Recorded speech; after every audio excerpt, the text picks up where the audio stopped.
it's much like adding fractions where you need a common denominator in order to do this. So let's say that you bought 4/6 of a yard of copper pipe, and you're going to use a half yard, and you want to figure out how much you have left over for maybe another project. So we're going to start by bringing down our 4/6. Okay. Now, we have to convert the half a yard into 4/6, or into 6 rather. So set it up over here. 1/2 equals something over 6. So the question is, how do we get from 2 to 6? Well, we multiply by 3. So we're going to multiply that by 3, and we'll multiply the numerator by 3 to get 3/6. That tells us how many we need to now take away.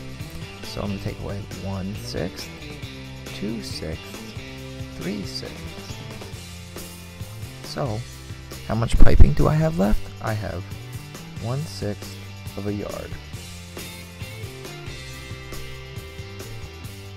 Now let's look at two examples. We have 5/6 minus 1/2 and 4/7 minus 1/3.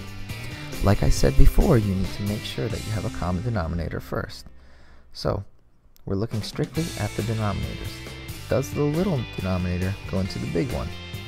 The answer is yes, so the big one is our common denominator. Now, since we used the 6, we can just bring the 5 down because you don't need to change it at all. But how do you go from 2 to 6? You multiply by 3, so whatever we do to the bottom, we must do to the top. So 3 times 1 is 3.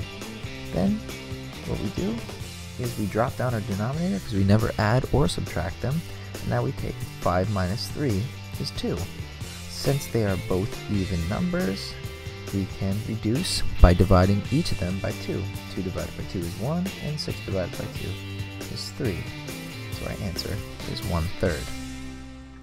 If we look at the next problem, 4/7 minus 1/3.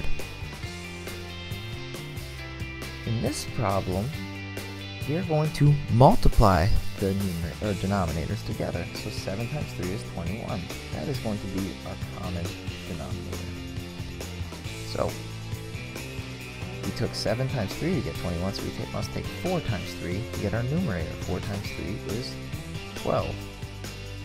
We took 3 times 7 to give us 21, so 1 times 7 is 7. Alright, so now we drop down our 21 because we never add or subtract the denominator.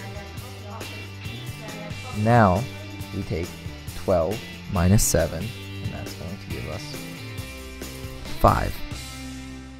Now 5 21sts cannot be reduced because 5 doesn't go in to 21, nor is there a number that goes into both, because 5 is a prime number, which means it only can be divided by 5 and 1.